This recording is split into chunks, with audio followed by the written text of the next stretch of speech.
नमस्कार बच्चों, कैसे हो आप सभी। तो बच्चों, कल की कक्षा में हमने पृथ्वी से संबंधित कुछ सामान्य जानकारी के बारे में अध्ययन किया था। जैसे कि हमारी जो पृथ्वी है वो सौर मंडल में सूर्य से दूरी के आधार पर तीसरा ग्रह है और सौर मंडल में जितने भी ग्रह हैं उन सभी ग्रहों में आकार के आधार पर पृथ्वी पांचवा सबसे बड़ा ग्रह है। इसके साथ ही हमने अध्ययन किया था कि हमारी जो पृथ्वी है वो दो प्रकार की गतियां करती है। पहली होती है घूर्णन गति और दूसरी होती है परिक्रमण गति। तो बच्चों, आज हम पृथ्वी की घूर्णन गति के बारे में विस्तार से अध्ययन करेंगे। किसके बारे में? पृथ्वी की घूर्णन गति के बारे में। तो बच्चों, ये जो पृथ्वी की घूर्णन गति होती है इसीलिए हम पृथ्वी की दैनिक गति भी कहते हैं। कौन सी गति? दैनिक गति। पृथ्वी की इस घूर्णन गति को दैनिक गति क्यों कहा जाता है, इसकी चर्चा भी हम अभी आगे करेंगे। सबसे पहले हम देखते हैं कि घूर्णन गति किसे कहते हैं। पृथ्वी का अपने अक्ष पर घूमना, यानी जब पृथ्वी अपने अक्ष पर घूमती है, जो गति करती है, वह उसकी घूर्णन गति कहलाती है। तो बच्चों, अब हमारे सामने एक शब्द आया है अक्ष।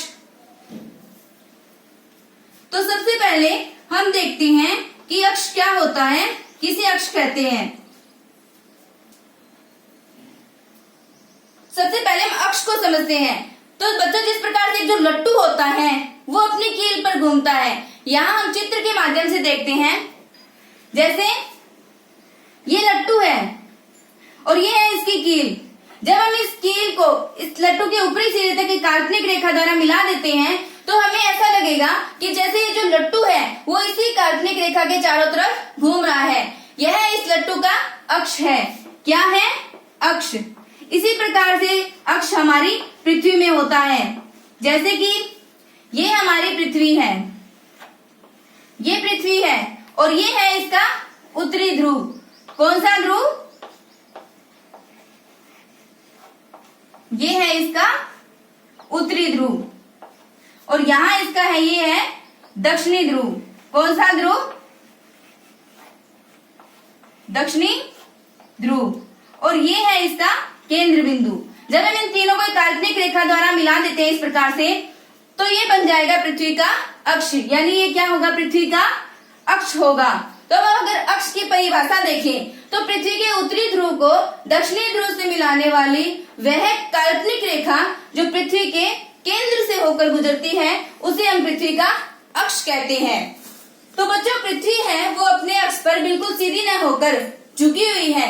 यानी हम देखते हैं किस प्रकार से, जैसे ये पृथ्वी है तो पृथ्वी अगर अपने अक्ष पर सीधी होती तो इसका उत्तरी ध्रुव यहाँ पर होता, लेकिन पृथ्वी झुकी हुई है इसलिए यहाँ पर है इसका उत्तरी ध्रुव। कौन सा ध्रुव? उत्तरी ध्रुव। और यहाँ अगर पृथ्वी सीधी होती तो यहाँ होता है इसका दक्षिणी ध्रुव और अब यहाँ पर है इसका दक्षिणी ध्रुव, क्योंकि पृथ्वी है वो अपने अक्ष पर झुकी हुई है। पृथ्वी है वो अपने अक्ष पर 23.5 डिग्री झुकी हुई है, यानी यहाँ से ये जो कोण बन रहा है ये 23.5 डिग्री का है। कितने डिग्री का है ये कोण? 23.5 डिग्री का। इसीलिए हम कहते हैं कि पृथ्वी अपने अक्ष पर 23.5 डिग्री झुकी हुई है। और पृथ्वी की घूर्णन की जो दिशा होती है वो पश्चिम से पूर्व की तरफ होती है। यानी पृथ्वी झुकी हुई है तो ये हो गई इसकी उत्तर दिशा, ये हो गई दक्षिण दिशा और ये हो गई पूर्व दिशा और ये हो गई पश्चिम दिशा। तो पृथ्वी की घूर्णन की जो दिशा होती है वो पश्चिम से पूर्व की तरफ होती है, यानी पृथ्वी है वो इस दिशा में घूमती है। पृथ्वी को अपने अक्ष पर एक चक्कर पूरा करने में लगभग 24 घंटे का समय लगता है। कितना? लगभग 24 घंटे का। यानी हम देखते हैं कि पृथ्वी ने मान लीजिए कि यहाँ से घूमना शुरू किया, जब पृथ्वी चारों तरफ घूमकर वापस इसी स्थान पर आएगी तो इसका एक चक्कर पूरा होगा और इस एक चक्कर को पूरा करने में पृथ्वी को लगभग 24 घंटे का समय लगता है। और पृथ्वी की इसी घूर्णन गति के कारण ही पृथ्वी पर दिन और रात बनती है, इसीलिए हम पृथ्वी की दैनिक गति भी कहते हैं पृथ्वी की घूर्णन गति को। तो बच्चों, हम प्रयोग के माध्यम से देखते हैं कि पृथ्वी की घूर्णन गति के कारण पृथ्वी पर दिन और रात किस प्रकार से बनते हैं। तो बच्चों मान लीजिए ये जो लैंप है ये सूर्य है और ये है हमारी पृथ्वी जो अपने अक्ष पर घूम रही है। बच्चों आप देख सकते हैं कि जो सूर्य का प्रकाश है वो पृथ्वी के केवल एक भाग पर गिर रहा है जबकि दूसरी तरफ अंधेरा है। तो जिस भाग पर सूर्य का प्रकाश गिर रहा है यानी पृथ्वी के जिस भाग तक सूर्य का प्रकाश पहुंच रहा है वहां पर है दिन और दूसरी तरफ जहां पर सूर्य का प्रकाश नहीं पहुंच पा रहा है वहां पर अंधेरा है यानी वहां पर है रात। पृथ्वी के अपने अक्ष पर घूमने के कारण ये जो दिन और रात की स्थिति है ये पलटती रहती है, बदलती रहती है।